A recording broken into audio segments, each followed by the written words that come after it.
This is a person that does not obey the cause of the land. This is a person that do not in any way respect any entity or any establishment. This is a man that thinks he is a god. This is a man that has decided to blackmail people in this country. This is a man that has consistently dead every person. And so the political party African National Congress says we want to build a strong institution. We have to expel him. This man misappropriated several millions of this particular party. This man was living a Hollywood life in a hotel called Radisson Blu. He stayed there for over 1 year, where you pay almost 300,000 per night. Over 1 year, he took people's money that was donated and fought against the party. This is a man that was living a Hollywood life. This is a man whose life is about clubbing. This is a man that continually gang up a bunch of miscreants and beginning to terrorize people. His antics is basically to intimidate, to blackmail, to hijack, to put people down, whether in small space or in low space. For him to come to IPAC today, the epitome of democracy, to come and do this, if not because the people here are courageous, he would have burned this place down today. This is not because security is everywhere here, he would have burned this place down. He has this habit, he has this penchant, and this is what we are going to stop. The ANC does not want him.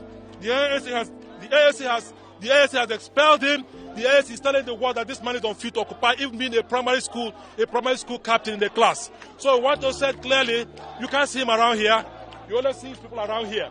What we are saying is this: the security should move in and stop this young man that is indulging in Buddhism. You also how this man went to the Temple of Justice to describe the Temple of Justice by bringing a juju man inside the court of law.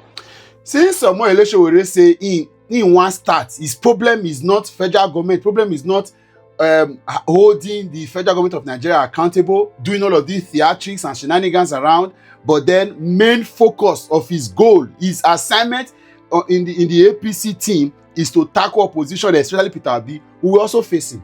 And like I said, this is not time to rub your finger around it. We will puncture it, we will press it, we will choke it, we will stab it. Whatever it is that requires to be punched anywhere it is. Because unnecessarily, like I've asked, nobody has declared Peter Obi a saint. There's no way you can be in. See, you can't even possibly be in Nigeria, do business for 15 years, for example, have a couple of million, say 50 million upwards, and then there will not be areas where they should be questionable. All of those facts are there. We can't hide those facts. It's not possible that you have all of those and say you are a saint. No.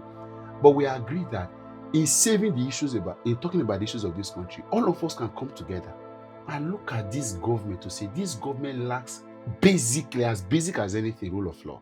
This is not being fair to the Nigerian people. They are insensitive. They are mocking us. They go to power riding on propaganda. And of course, that is why they have never had the interest of the people at heart primarily.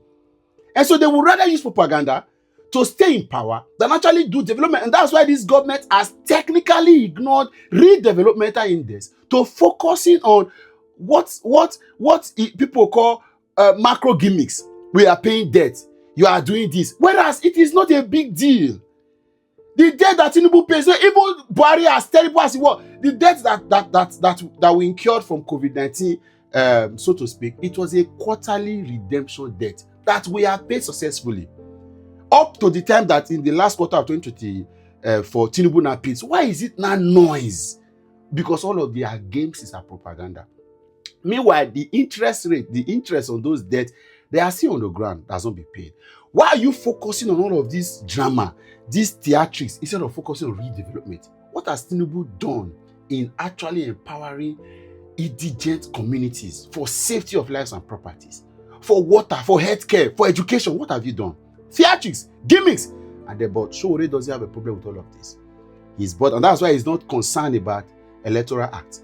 Again, for first, castivist, an anarchist, because he's not an activist.